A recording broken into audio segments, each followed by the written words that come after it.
Coming up on Mountain News this morning, researchers with the University of Kentucky are working to figure out if people can catch COVID-19 more than once. And with the end of the spring semester, some students are eager to get back into the classroom. We talked with one community college about what that might look like this summer. And we'll show you how some students at Perry Central are doing their part to raise people's spirits during this pandemic.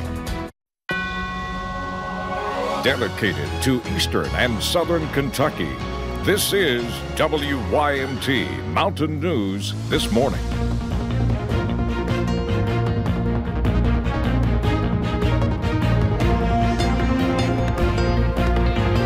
Good morning, I'm Lacey Roberts, and thank you for joining me on Mountain News this morning. Today is Tuesday, May 12th, or like we call it, Monday 2.0, and it's feeling a little bit like that with these cold temperatures, and we're just hoping for a peak of sunshine. But as Brandon mentioned earlier, there's light at the end of the week, but we have to get there first. Let's bring him in to talk about that. Brandon, tell us some good news.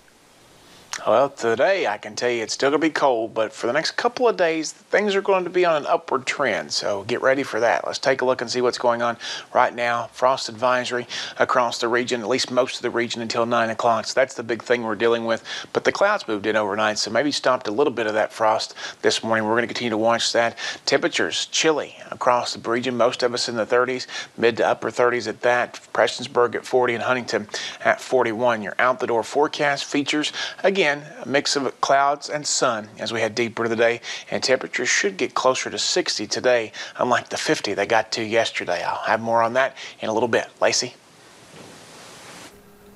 Thank you, Brandon. A 16-year-old boy is dead after a fatal fire in Corbin early Monday morning. The teenager's guardian and her boyfriend had to be taken to the hospital.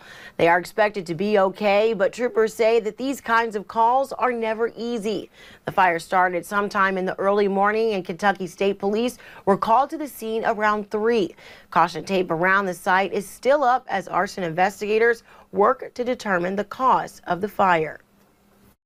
So there's quite a bit of complex investigation that occurs here, and we're right in the middle of it and trying to investigate to figure out exactly what happened here. The teenager's body was sent to Frankfort for an autopsy. Police have not released his name. We do not know funeral arrangements yet. And a Clay County grand jury will decide whether to indict a man for murder. Police believe in early March that Jeremy Smith assaulted Russell Knuckles at a home. Knuckles later died from his injuries. Smith also faces a tampering with physical evidence charge, and court officials tell us we should learn if Smith is indicted by early July. And three suspects are in jail, and a fourth is in the hospital after an alleged armed robbery attempt in Laurel County. Logan Simpson, Andrew Myers, and Nathan Myers are all charged with robbery. Deputies say early Friday morning the three men tried to steal from a home off Upper Indian Camp Road south of London. A fourth suspect was shot by the homeowner during the robbery attempt, and they are being treated at UK Hospital and will face charges once released. Federal prosecutors are seeking the death penalty against a Whitley County man accused of killing his pregnant girlfriend. You may remember investigators said this man, Daniel Nance, shot and killed 29-year-old Jerry Johnson in March of 2019. She was 7 months pregnant at the time, and the baby was delivered and later died.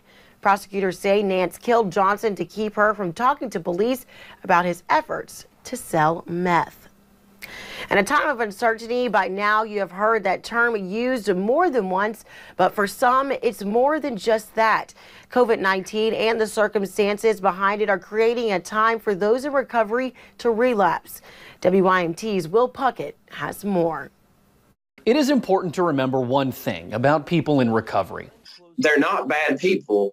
They are sick people who need help. Matt Brown is the Senior Vice President of Administration at Addiction Recovery Care and says COVID-19 has created a perfect storm for people to relapse. Social distancing by its nature is the opposite of connection, right? It's pushing people into their homes. A key to the recovery process is connecting. So when AA meetings are shuttered, the doors to churches no longer opened, and those feeling most alone in this world turned away, problems once under control start to reverse. Even those of us that have years of sobriety are being taken away from everything that they've used to stay sober up until this point.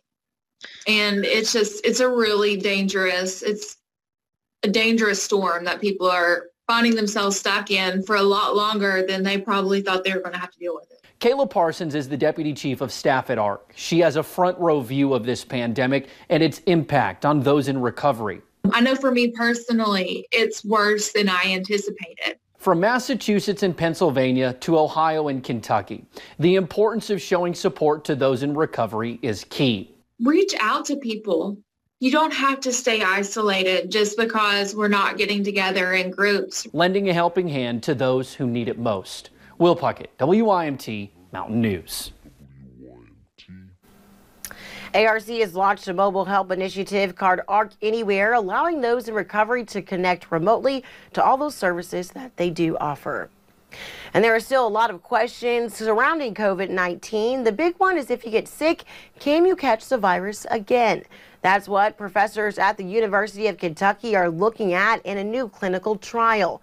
Jerry Woodward, a UK professor of immunology, says usually antibodies last for several years. But with the virus that's so new, Woodward says experts still don't know what level of antibody provides immunity. While there are many tests on the market that gives yes or no answers to the antibody, Woodward says they may not be accurate. The FDA relaxed their guidelines, and so a lot of questionable tests flooded the market. That isn't to say there are not some tests that are accurate. And so now what people have to be careful about is making sure they're getting a test that is accurate, but that they don't overinterpret the results of that test.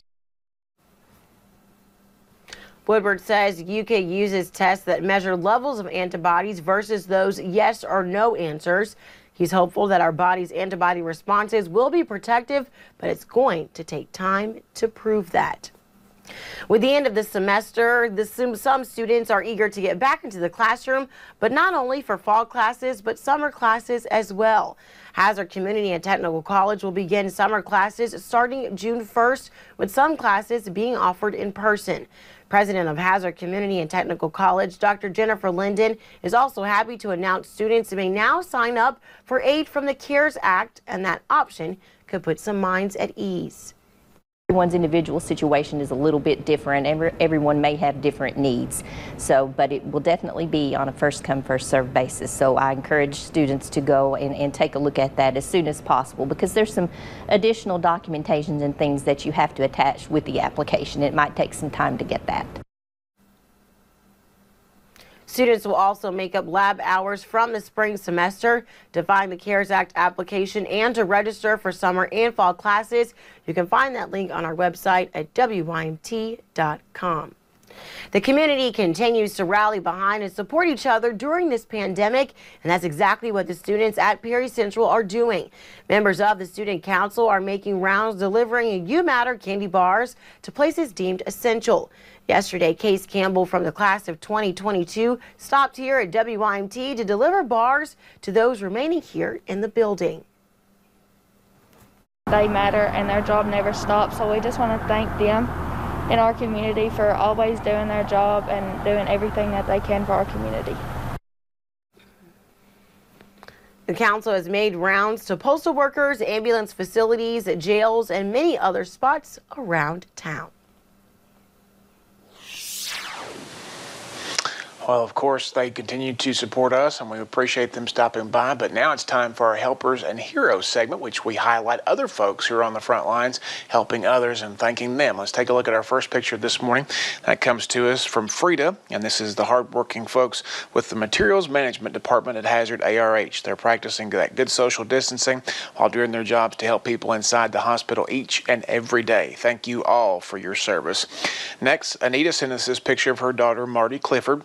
Marty is a nurse at the East Kentucky Correctional Complex in West Liberty. She works inside the prison every day to make sure the inmates and staff stay healthy. Anita says also that Marty is her hero, and she definitely is one at that. And finally today we have Ronnie Feltner. His wife Leslie sent us this photo. Ronnie is a janitor and bus driver for the Hazard Independent School District and is using his bus to deliver much needed meals to students and the community. Thank you, Ronnie, for your service. And we've already had almost 300 submissions for this, and keep them coming. We want to showcase everybody across the region that's doing their part to help our communities during this time. You can go over to WYMT.com, search for the Helpers and Heroes link on the website, or right below the radar on the right side of the homepage, you can find that link there, and you can just hit the Add Media button and add your picture or video. Lacey? Thank you, Brandon. And thank you for joining us on Mountain News this morning. Coming up, today is Kentucky Gives Day, and we'll show you how WYMT has been working with God's Pantry Food Bank to help keep Kentuckians fed during this pandemic.